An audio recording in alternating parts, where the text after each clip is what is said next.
Okay, in terms of the stuff, deadlines, quizzes, part one, deadlines passed, but because we didn't get to Aristotle, so finish up Aristotle until today, quiz 4 covers Aristotle, quiz 5 which covers all of part 1. I pushed the deadline back for those to September 28th, because that way you can take them after we covered the material. For exam 1, quizzes part 2, same deadline, October 19th. Exam 2, quizzes part 3, October 16th. Exam 3, exam 4, quizzes part 4, December 7th, the day that shall live in infamy. And exam 5, the exciting final, covering all the stuff. If you do need that, December 14th, deadline at noon. Again, all the stuff's available since day 0, but just be sure to complete it by before the deadlines. For the paper, draft deadline November 9th, +5 deadline November 14th, emergency deadline November 21st, 50% desperation deadline December 8th, the day that after the day that shall live in infamy, and done. Before pressing on to finishing up our good dead friend Aristotle, anything about any of the stuff that has been or the stuff that shall be that needs more stuff? All about the stuff. Everybody needs to have a word. My word is stuff. Okay, so last time we're looking at our good dead friend Aristotle, student of Plato. The answer to the question, who died and left Aristotle in charge of ethics, is of course Plato. Now, he's trying to present the first principles, and he runs into the classic challenge of this, which is the problem presented by those darn skeptics. If you take the class in epistemology or in Intro to Philosophy, you'll see the darn skeptics. And they, of course, raise the problem. If you're trying to bring up first principles, they'll bring up the question, well, if you try to prove it, you're going to be off in infinite regress. If you don't prove it and just say it's, something that is known intuitively, then the question is, why accept that over something else? And Aristotle seemingly does not want to have any dealings with the skeptics, because he says, he does accept this, that you can't prove everything, but he says that since you can't do this without running off in infinite regress, we still need first principles, so we just kind of have to have these first principles.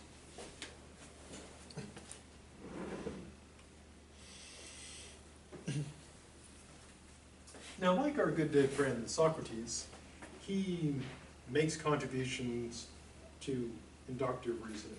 If you take the class of epistemology offered this spring, advertising, that you'll see the dreaded problem of induction. Namely, how do you, since you can always be wrong with induction, how can you put any faith in induction? Now, Aristotle put some faith in induction, because the problem of induction is still thousands of years in the future. He believes that inductive reasoning gives us what Plato would call forms. Aristotle rejects Plato's forms. They give us the universal and necessary features in a world that is constantly changing. So like Plato, he does agree this world is a world of particulars, and it's always changing. I won't sing the song Changes, because that would be a human rights violation. You'd have to hear that. No, I don't want another one of those on my permanent record. You only get 50. When you get tenure, you get 50. So that's not true. You get 0. Now, so how does he think we get the knowledge of the universals? Now, Plato believed that you learn about the forms how? Step 1? You saw Yeah, die. Yes. Step 2? soul interacts Yeah. with the... Hang with the forms. Step 3? Profit. You come back, you forget, you come back, and then recollection. Then you get recollection by getting asked questions. Now, Aristotle seems to have not believed that the soul is immortal. He believed in the soul. He wrote a book on the soul called The Soul, or De Anima. But he seemed to think that when you die, you're done. So if you're going to learn about the forms, the universals, you can't do it when you're dead, because when you're dead, you're gone. So he thinks this is what we do. We get, as we experience things, traces in our memory, traces in our mind. And the more we experience this, the stronger the traces get. I mean, to use an analogy, think of like when people walk across the grass, like cut the sidewalks, and then eventually it's worn down to a path. One university was pretty clever. They let people just walk, and then wait until they found where people were going, and then paved those areas. So that way they were paving where people actually were going. Then of course people probably started cutting off the pavement just because. And this is how, according to him, you get the universal qualities. So not when you're dead. And what you do, and this creates problems, well, up until today, is your mind observes, the world. And there's just particulars for Aristotle. But somehow, within the particulars are the universals. And your mind, the more experience you get, you start extracting more and more from these experiences, like walking over a path. And eventually, you get the categories. Or maybe a better example would be kind of like when trying to get like a picture of something with radar, like sometimes they do this like in sci-fi or horror movies, and you get like a scan, it's not that clear. It's like zoom and enhance, in the CSI stuff. And the idea is the more you experience it, the more enhanced the image gets. And eventually you get a clear picture through experience after experience. So his claim is that inductive reasoning and intuition give you these first principles, that they're kind of like out there. And then you experience the world, extract those universals, and then you get your principles. Or so he claims.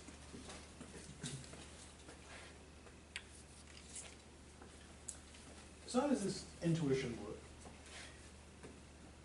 Well, in normal everyday life, when we talk about intuition, what do we mean? Instinct. Thought or feeling, instinct, yeah. Yeah, kind of, thought, feeling, instinct for something. And this is kind of what it means. Now, like Plato, Aristotle believed the world has a rational order to it. And he thinks, or thought, because he's super dead, that through experience, so this makes him an empiricist, you learn through experience, that you gather in this information. And then what happens is, stealing it from Plato, because you get Plato's line, at the top there's this rational intuition, he thinks we're able to make a leap from the particulars to the universal and necessary truths. So his idea is that instead of what Plato's view is like when you're dead, again, you're up there hanging with the forms, that's where you learn all this stuff. Aristotle believes that there's no Platonic heaven, there's no afterlife, so whatever you're getting here. So you're extracting the information from all that you encounter, and eventually you get enough where you can make this rational leap to these truths that are universal and necessary.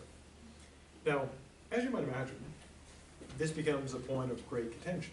Namely, can you, like, empirically observe these things that are universal and necessary and make this leap? And Aristotle says, sure, why not? So he replaces Plato's recollection with recognition. Eventually you see them enough. Just like when you meet someone the first time, you don't really recognize them, but if you spend a lot of time, like if you go to the same Starbucks, the same person who's always working there every time you're there, which should only be a little creepy. Eventually, of course, you start recognizing them. And that's what he seems to have going on. So for him, there are two types of principles. Particulars like traces? Oh, the particulars would be the individual things. So like to use the example of this room, all the people, we'd be particular people, the tables and chairs and stuff. And within them, like for Plato's view, somehow we'd all be human because we have this relation with a form human. Aristotle, we'll see in a moment, believes that somehow within us there is the universal human, and the more humans you see, you pick up like little bits of scanning, and then you see, and eventually you go, aha, form of So through experience, Aristotle said through experience you eventually envision the perfect form, Yeah, instead of dying and then rebirth and then remembering. Yep. eventually. yeah, so the idea is that if you see enough humans, eventually what you would make this inductive leap, okay, what is it, I've seen all this particular humans, what is it to be human? And then you make this intuitive leap to the universal, the form, human, from all your particular experiences. I mean, to use a crappy analogy, it'd be kind of like learning the shape of human. Like you see all the people and you realize, oh, humans are humanoid, that have that shape. Like, aha, got that. Or to use another crappy analogy, it'd be kind of like tasting food and you're able to recognize like the spice that's used. Like you eat something, say like you eat a lot of foods with cumin. I'm probably pronouncing it terrible wrong. Is it correct? Okay. My pronunciation is terrible for things, because I read way more than I talk. So a lot of words that I never heard pronounced. And so if you taste that in a lot of foods, eventually you'd recognize, aha, what is that flavor? What's that flavor? And eventually you're like, ah, it is cumin. That makes more sense in Plato's, I mean. Well, I've got more time to work with it. Plus, cumin makes everything better. I discovered that. Just throwing that on everything. Except oatmeal. Doesn't work so great in oatmeal. Yeah, no, not at all. But you gotta try. You gotta try. So, for him, basically that's how it would work. The traces would be in things like cumin in the food, and you eat enough of the food, eventually you recognize the spice. Or seeing enough people, or eating enough people. I guess the one is accountable. You recognize that distinctive flavor. So Aristotle, being Aristotle, believes there are ultimately two types of principles. Those of science and those of logic. So what are the first principles of the science? Well, he believes, and this is something that's still, again, been used today, that there are fundamental principles and definitions used in the sciences. Math, medicine, physics, and he considered ethics a science. And all the other sciences.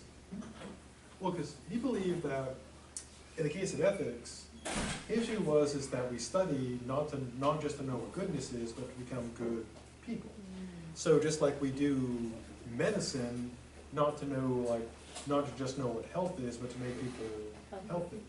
And he believed that morality was an objective feature, a quality of beings, and being good would be a matter of being, you have to find out what a thing is, like what is it to be human, and being a good human would be being an excellent human. And he believed you could find that out objectively and scientifically, that there is human excellence that would not just be a matter of opinion, there would be true human excellence. And the way to make people good is a matter of finding the principles and applying them. Just like if you use the analogy to medicine, we know objectively what it is to be ill or sick, and the science of medicine takes people who are ill or sick and makes them better. The science of ethics takes people who are morally sick, are corrupt, and makes them better. So because you know the process of, you consider that the science of it. Yeah, because for him, the science would be having the methodology, and he considers it practical. The practice of medicine is healing people. The practicality of ethics is making good people so they don't do terrible stuff. To have a good, his ultimate goal was to have like Plato, to have a just society, have a good state with a good constitution. For that reason, it doesn't make sense. Yeah. Now, we often think it's not a science, because we think ethics is all just a matter of opinion. Yeah. But if you consider ethics to be the moral health of the body, then it's no more, I think there are some things that are objectively true when it comes to ethics. So. Yeah, if someone's genociding, that's wrong. I mean, we have debates about things, but we also have debates in medicine, about how we treat stuff, and there are debates about whether things are actually illnesses. For a long time, a woman who was opinionated, that was considered a mental condition, and it's probably still listed. Hysteria, that's where the term comes from. And so there are things that we now consider to be perfectly fine that were once considered mental illnesses. And there'll probably be things that we consider fine. How would you describe the whole pseudo-science of vaccines giving children autism and things like that, like where would that fit there? Is that another aspect of, you know, debate, even though it's not true, but even though it's been disproven, why Yeah. are people still feeding into it? And there are, yeah, because there are legitimate debates in medicine about certain treatments. There are some where it is an honest, it's a call where is the risk of the medication worth it for what it cures? I mean, if you look at any medications where the side effect is like death, Yeah.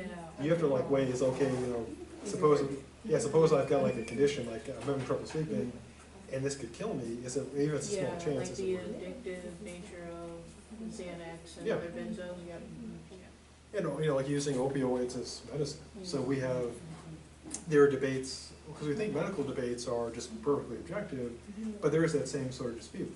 Are opioids legitimate treatment for pain? Is this particular treatment worth the side effects? Does this actually work? What is the best? Even diagnoses. You talk to different doctors, they can give you different diagnoses. Even things that would seem pretty straightforward. Yeah. Like I had to go to 3 doctors before I got my quadriceps tendon tear correctly diagnosed. Even though I just went on the internet and typed my symptoms, and I was like, this is the definitive test. And I was like, I did it, I'm like, yep. That's it. And I told the doctor, he's like, yep, that's the test. I was like, people should know that if they're a doctor. Yeah. Question, Yes. because you just said it and I feel like it's true. The doctors are drawing conclusions off of experiences that they had in the classroom and what they've seen in tests and things. But because the results vary in different tests, they're not sure, so they're practicing on it. And when they give you stuff like things with cancer, what is it? Help me out. Chemotherapy. Yeah. It's debatable, should they actually suggest this, because the chemotherapy kills the good cells as well as the bad cells, so it actually is killing you on both ways. Yeah. Cancer's killing you and the chemotherapy is killing you, yet they call it, they're saying it's curing. Yeah, because if it kills the cancer before it kills you, Yeah. then you're treated. It has a better, better benefit than. How do they rationalize these things? I mean, they understand that they're killing you, Yeah. but they are convincing you this is the best thing But it's for you. like the argument with like antidepressants and mood stabilizers. You have the bad side effect, like mood stabilizers can cause extreme mental slowness, and then antidepressants can cause weight gain or weight loss, and it can even at one point like make your depression clear. But at the end of the day, with consistent use, it ends up improving the condition. Yeah, it's So about, If you make it through. if you do, yeah. Yeah. Because it's a value judgment. You're weighing, I mean, in a way, you're making a moral choice. Mhm. You're weighing the negative against the positive and seeing, based on your values, deciding which one, is it worth Yeah. the antidepressant or the chemotherapy worth it? But I feel like there's still like outside forces, like even with the chemo, there's certain things you can do to improve your overall health, like eating a certain diet and things like that, Right. to kind of combat the negative effect of the chemo. If you change your diet, because certain things like you just saying, gonna speed up the cancer or retard the cancer anyway. See, so, and you can do that without taking the chemotherapy. I think that would depend on how severe the cancer is. Yeah. Some cancers, they require chemo Yeah. because they're literally eating people away. But again, the chemo is assisting in that's my point. Oh, yeah, it's trying to kill it. I mean, Yeah. basically, Yeah. It's gonna kill. Oh, antibiotics. Antibiotics are, we're taking them. The reason why you just don't take them all the time is because they are trying to kill you too. Yes. Yeah, And exactly. so the hope is it kills the bacteria before it Yeah. kills, before they hurt. Yeah. Yeah, because there are certain antibiotics that can cause bacterial aeruginosis, there are others that. Oh, a lot of medicines work like Freeze that. you up. Yeah. It kills the bad What's it, before. Mason? MRSA. That'll kill it. That's created by bacteria, by antibiotics. Oh, resistant strains. Yeah. Yeah. That's wrong. Yeah, that's why we need the science. I never really thought. So the science stuff is again, this very practical stuff. Now the logic stuff, he thinks of as being its primary quality is universal. How so? Well, he believes, correctly, that logic is fundamental to all reasoning. It's a universal tool. And one of the things that people ask, what is philosophy good for? And logic is a key component of philosophy, and it's useful in everything. You know, anytime people are thinking, literally, if someone's thinking about something, they're doing logic. Now, he laid out, one reason why Aristotle is like famous, yet one of the many, is he laid out the basic laws of logic, which are still logicking today. Now, there are still now different logics. People who haven't sat still and developed logics, but the basic principles form the foundation of Aristotelian logic, which still works today. The first one is, of course, the law of non-contradiction, which most logics accept. There are logics that reject it, but for the most part, works pretty well. Which is this: A cannot be both B and not B at the same. We're talking about time at the same time. So it can't be both, raining and not raining at the same time. Raining. Yeah, I mean, it could be raining here and not here, Oh, yeah. but it can't be like both. Second, the law of excluded middle, which is still a core part of, obviously, Aristotle's categorical logic and truth functional logic, which is A must be either B or not B. And in the case of logic, when you're looking at truth functional logic, any claim is either true or not true, or false. And the fundamental principle is the law of identity, which in a way is so self-evident, in a way you don't really have to state it, which is A is A. Everything is what it is, and not what it is, a basic truth. Now, as you might imagine, this opposes, the denial of truth. Because it says, each thing is what it is, so the true is not false. So if Aristotle's around today, he would be not too happy about the view today that of alternative facts and truth is not truth. Because Aristotle would say, no, truth is truth. It is not. Nothing is what it is not. So he believed that these principles give us the laws of thought. Our minds are wired this way. Language is wired that way. And reality is wired that way. Now this, of course, later becomes, well, even in Aristotle's time was debated, but his view is that thought, language, and reality have to share the same structure. And so how we think matches reality, and our language matches reality as well.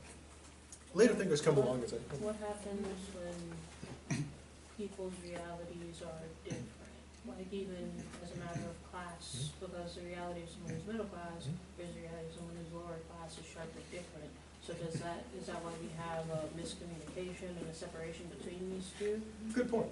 Because on one hand, Aristotle would say everyone, regardless of their economic class, they're living like in the same world. Whereas like someone who's rich is living like in a better part of that world. But they still have the same, they would agree like, water is hot, water is wet, super wet water, fire is hot, and they have different lived experiences. So their experiences would be different. But yeah, it would of course. There's still like underlying truths that are equal for. But you do raise a good point, because if language reflects people's reality, then what someone experiences, since Aristotle, believes you get your knowledge from your experience, that we would have shared language and thought from what the experiences we share.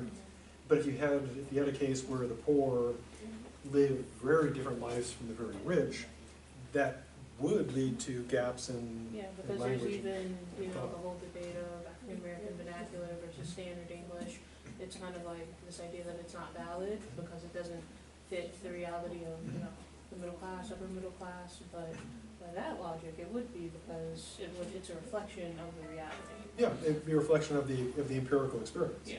So Aristotle would presumably agree that if people have radically different empirical experiences of the parts of reality they encounter, their language would be different. I mean, the shared parts, like everyone would agree on the sun and like gravity, but then the rest of it would be very, very different. And he would, this would nicely explain about how people without malice can think that, can just simply not understand other people's experience, not understand like how people would talk like a certain way or think a certain way, because it is literally not within their language or thought. They've never had those experiences, they've never encountered that, so it wouldn't be in their, it's kind of like when, to use a concrete analogy, it's when, you know, upper class white people say there's no racism because they've never encountered it.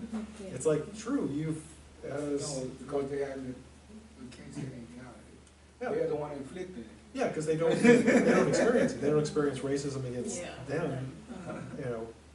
And so, yes, they, when they say, I've never seen racism, they're probably being, Therefore, it's not real. yeah, they're being completely honest. You know, they need not be lying, it's not within their lived experience. So You know. language is not universal.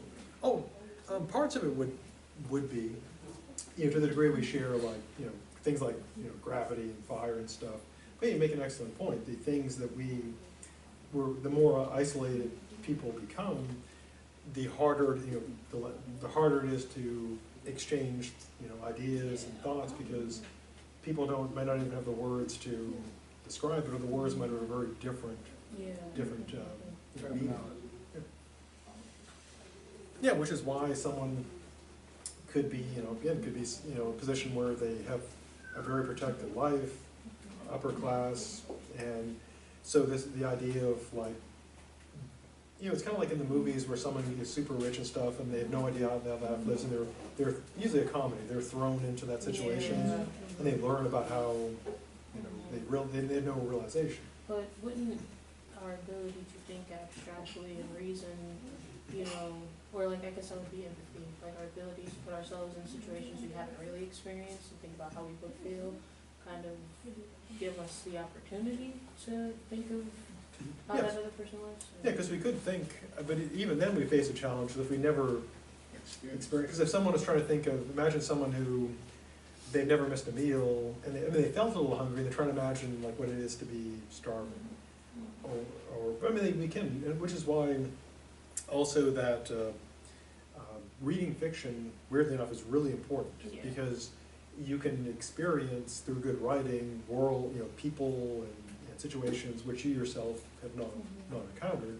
And you know, going to the point about empathy, they found that people who read a lot of fiction are more empathetic, because they have Aristotle would say, well, they have a broader language and thought, because they're not experiencing directly that for real, but they are getting, you know, the language and the thought, so they're getting a greater understanding. So that makes me want to ask, wouldn't that fall into the science of ethics, the way, like you said, nonfiction and literature is kind of withheld from marginalized peoples, like even, you know, lower class white people, lower class black people, and other ethnic groups, because like you said, literature gives us that ability to understand other people, and if it's being withheld, then we can't. Right, which is why when people want to impress other people, they try to restrict, you know, reading, the skill of reading and books is, you know, once you can read, then you can get ideas. Yeah. And then when people get ideas, then, historically shows what. Yeah, that happened in Frederick Douglass's essay when he's talking about the venture he went through to read when his master's wife was teaching him. Initially, the master told her to stop because then he would get ideas about freedom, and that's immediately what happened. Yeah, because it's written, Exactly. written right there. Yeah, so if you want to control a population, make sure they can't read and they can't get books. Now, the problem with oppressing people today, among many other things, is when you have a high-tech society, people have to be able to read. So you have to balance oppressing people with reading. So that what you do is you destroy the humanities and make sure that all that's left is the Yeah. technical manuals. And it's like teaching, especially inner city kids, from what I've noticed, because I volunteered back home in a lot of inner city schools. It's teaching them that reading really only has a worth if it seeks some definite end, like Yeah. passing a test or something Learning to that effect. learning a trade. Yeah, so it's kind of like they learn to regurgitate information without any real appreciation for reading, and it's unfortunate because you see it kind of Yeah, because trickle down. they're trying to solve that problem of how do you have people who can read enough to run machines and work jobs, yet keep them from reading, Exactly. you know, books For that the give them, sake of- they give them ideas If about you- reading the works of Frederick Douglass, for Exactly. example, and getting ideas about like equality and rights and so on. Which is why they're trying to destroy the humanities and put STEM in Exactly. its place. And of course, to be fair, disclaimer, I teach philosophy, so I'm totally biased against oppressing people. Yeah, because I wanted to minor in anthropology, and they wiped it from a lot of universities. Even Howard got rid of it. They don't even have a women's studies here. They got rid of the master's program for English here. So it's just kind of like, I was thinking about that the other day, and how it makes STEM sense. is the thing. And that's why, because you want an educated population who doesn't have ideas about freedom. And I think you could all agree that's like objectively It's terrible. unethical. Yeah, and it is fundamentally against the ideals of the Enlightenment, which the whole idea of people having value and not just being things. Yeah, but the robots solve it because they kill us all 2020. All right. Thank you, robots. It's a mercy killing. They feel bad for us. Now, Aristotle's work on metaphysics itself, he called it first philosophy. The term metaphysics, as mentioned before, didn't come about until quite a while later when an editor was putting together a collection of Aristotle's works and had to have a book after his work on physics.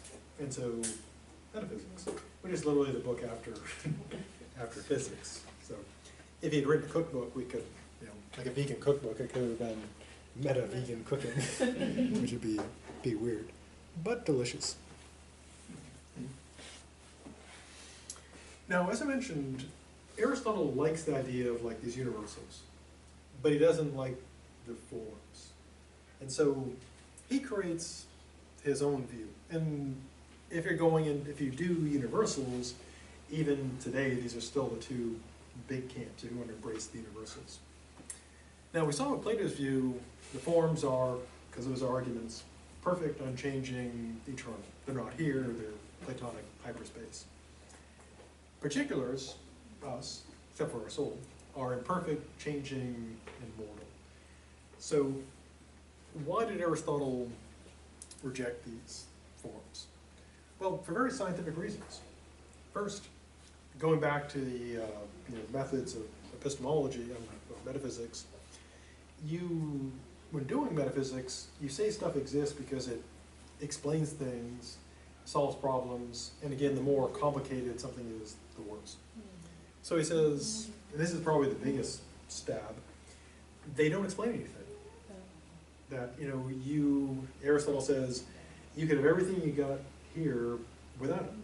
They may exist, but they do nothing. So, by Occam's razor, which was way in the future, no. So, what it does basically is it doubles reality, so you need to explain now two things, and you don't need the other stuff. It doesn't help you with the first thing, so, why bother? I mean, to use a metaphor, it's like you're trying to go someplace, and you're carrying stuff, and you're like, why don't I'll start carrying more stuff I don't even need, because that will be cool. It's like, no, you don't, it's just making things worse. So he believes that the forms don't explain, and worse, they give you something else you got to explain. So sort of a double hit. They don't do anything, and then you got to explain these weird, crazy things. So terrible. Why don't they do stuff? Well, first thing is, he doesn't think that they do anything for us, the particulars. They don't seem to, and he thinks of it in very pragmatic scientific terms, moving things and changing things. So he claims that they don't move the particulars, because they're not here. They don't really cause the change in particulars. So if you're explaining stuff, you're not going to bring in the forms, where he claims. So if the forms are the basis of all explanation, he claims the whole, kind of perhaps hyperbolic, the whole study of nature has been annihilated, which he claims, which is pretty extreme, but in a way kind of right, because if the forms explain everything, but they don't explain anything, you're wasting your time, studying them because they don't do anything, as he sees it. Now also, because of that separation problem, he thinks the forms can't be the essence of things, because they're not here. and they can't be their substance because they're not here. So sort of the main thing is, since they're not here, they don't seem to do anything. So sort of ironically, Plato puts them up there because he thinks, you need them for knowledge, and Aristotle says once you put them up there, they don't do anything. So it doesn't, they don't work. Now also, again, the participation thing, because the one way you could try to say that they do something is to say that we participate with them. We somehow like uplink to them, and they make us what we are somehow. And Aristotle says, that whole thing is crazy too.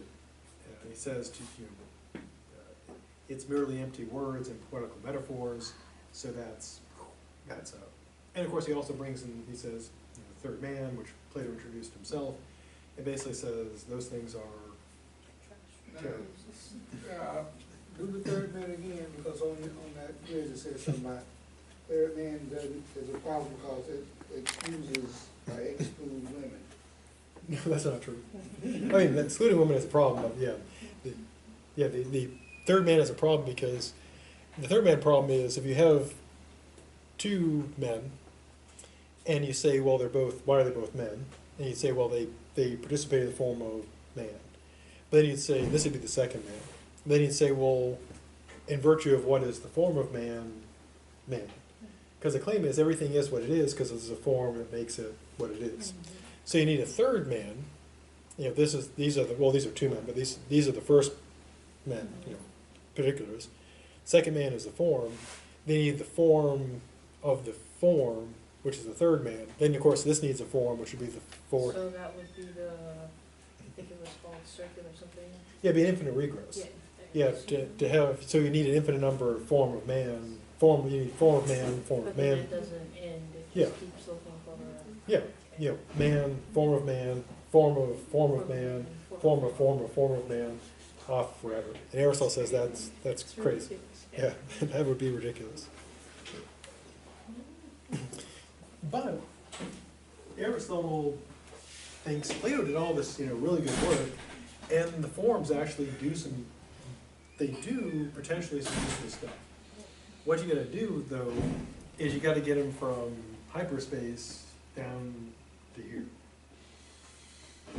So it'd be kind of like in a post-apocalyptic society where we had all these, if we had like some really cool tech in space, but we can't get to it, if we could bring it down here and start scavenging that stuff. So basically what he's doing is he's hyperspace scavenging the forms. He wants to pull them down to Earth, these poor forms, and then scavenge them. So terrifying fate for the forms. So Plato has what folks now call transcendent universals. They're transcendent because they're not here. They transcend the world. They're in the Platonic hyperspace, whatever that is. Aristotle's universals are called immanent universals because they're here. So transcendent is, they're not here. I think you mentioned it before, but it sounds like Plato's entire theory is just it's very similar to Christianity with the belief of heaven and these angels and then God being superb. Yeah, perfect being. Yeah. Perfect being in another realm. Everything here is based on it. And which is why later when you start getting Protestantism arising, they're influenced quite a bit. Well, Catholicism understood a lot by Aristotle, but then it kind of, in a way you can kind of trace Aristotle through Catholicism into the rise a bit of Protestantism. Because then you get more concerned with here.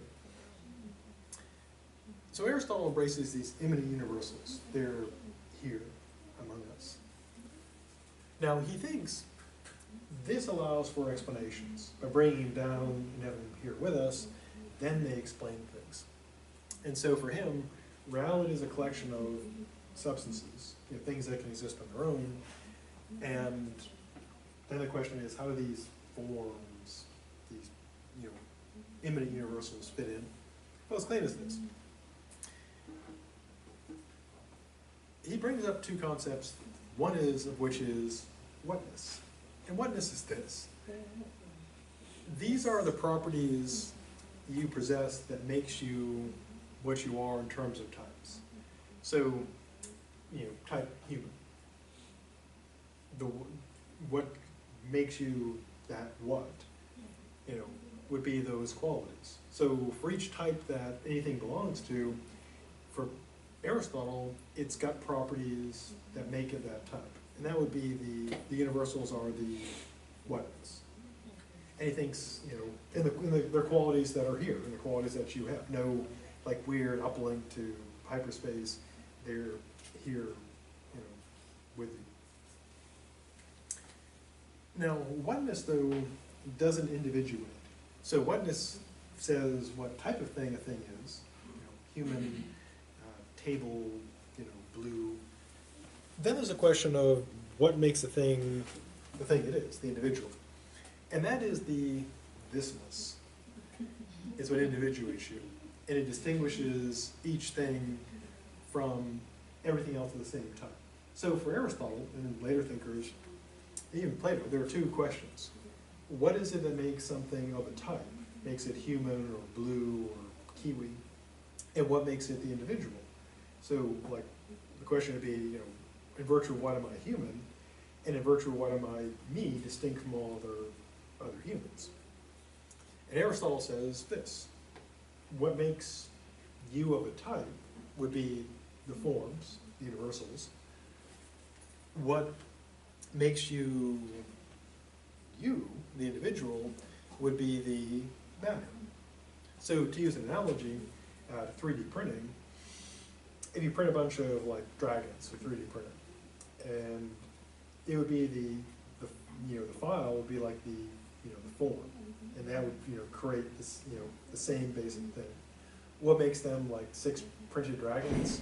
Well, the matter, the plastic used to print them. So you would be you, not someone else, because of the matter that makes you up, that it's not someone else's. So, like the DNA, the physicality is what makes us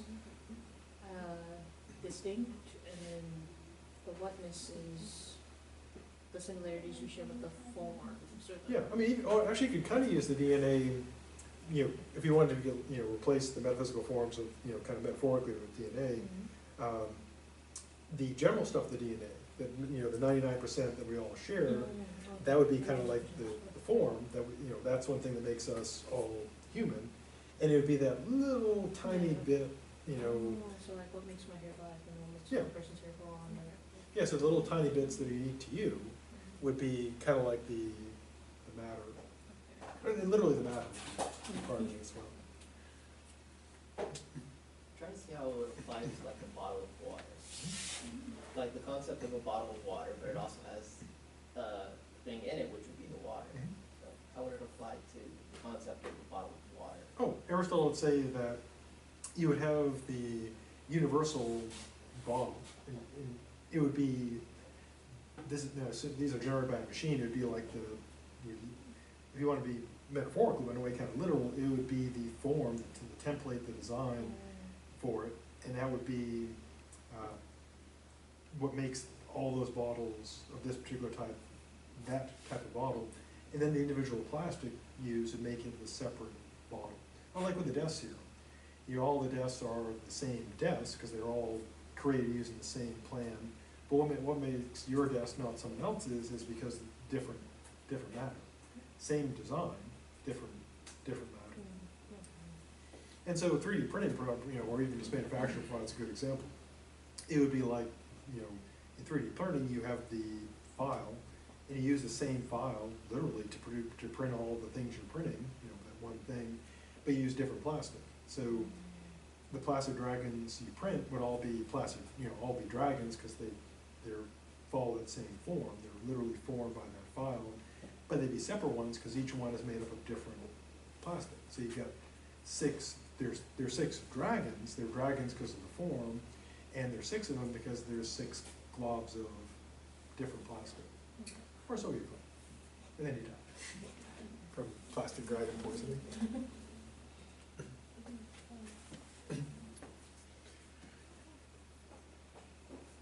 Now, Aristotle also is big on the functions of things. And of course, today we still talk about function and form. And for him, the form of a thing is based on function.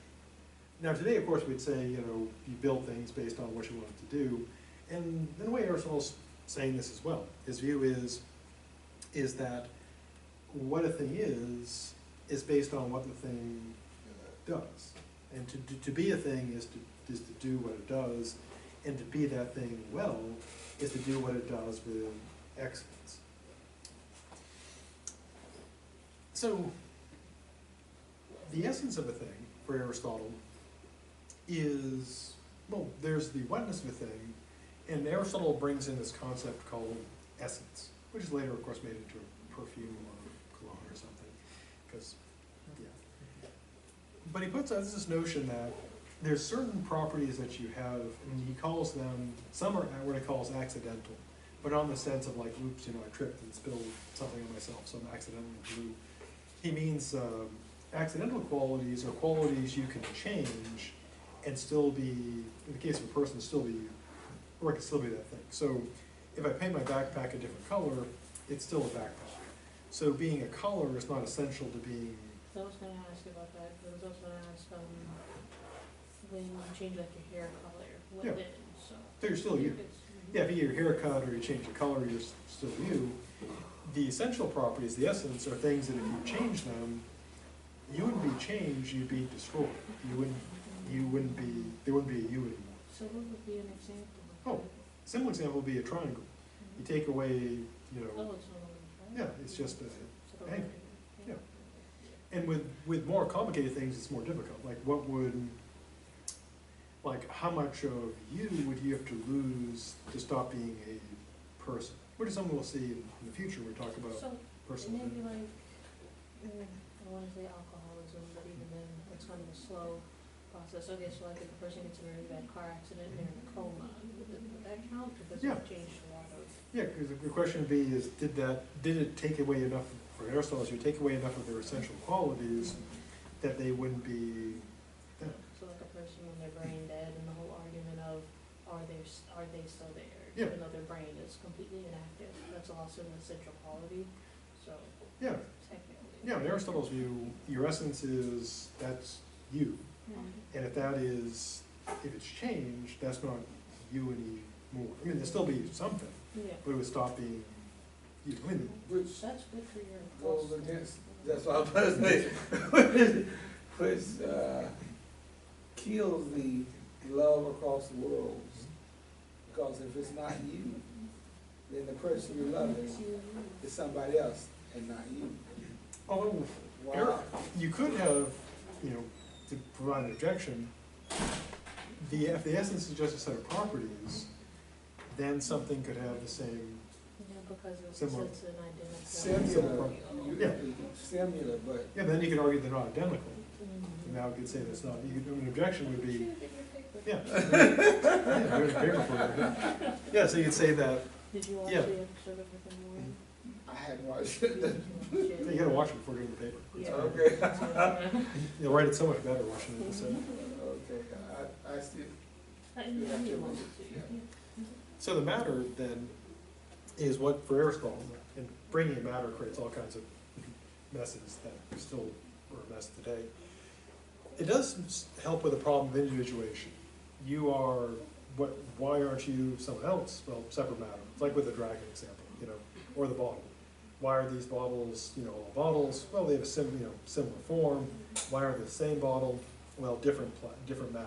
That's matter makes it up is not that matter, so they're individual bottles. Now, Aristotle had this notion attributed to him called prime matter, or materia prima. One way to think of it is as like clay, or without any qualities. And his view is that it's pure possibility. It could be anything. Or use like a modern example, think of like the spool of plastic for 3D printer. I mean, sure, it's a spool of plastic, but it can be made into anything. Whatever thing you put into the program in it, it'll transform that into any shape. And Aristotle's materia prima was like that. It could be in form, any form could shape it into that thing.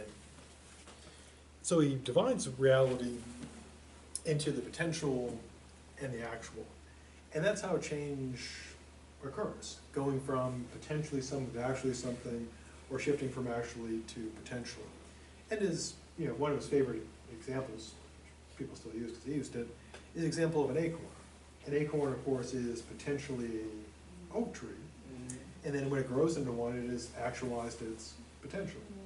And we get our, we talk about potentiality and actuality, quite a bit.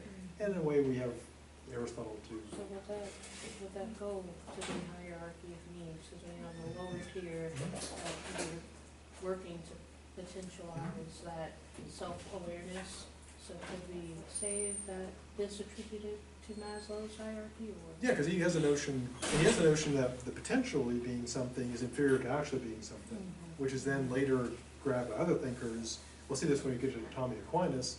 He takes the view that God is pure actuality, so God has no potential, but in a good way. Yeah. Because he has no potential because he's pure, he's done it all. Yeah, he's Question. his So people. if you don't reach your potential, where would Aristotle place you? Oh, if you don't reach your potential, you would be, there's the potential you have, what you could be. Yeah, if you don't reach your actuality, you'd still be lesser than your actuality. I mean, you'd actually be what you are, but his view is he has this notion of virtue being excellence. And so there would be like your full potential where you'd be fully actualized. I mean, people still use that term today, but Aristotle meant you would hit your peak performance. Like, for example, take a look with running. Suppose if you did all the perfect training, perfect diet, perfect rest, you could run a 13:22 5K. And if you did that, then you would have hit your full actuality. You would have done the best you could have done. And if you didn't do it, you would have never lived up to your full potentiality. And you wouldn't have actualized your potential.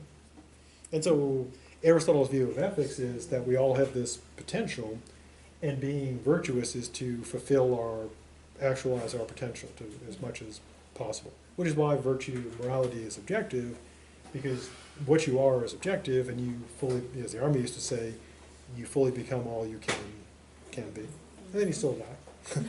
Sad.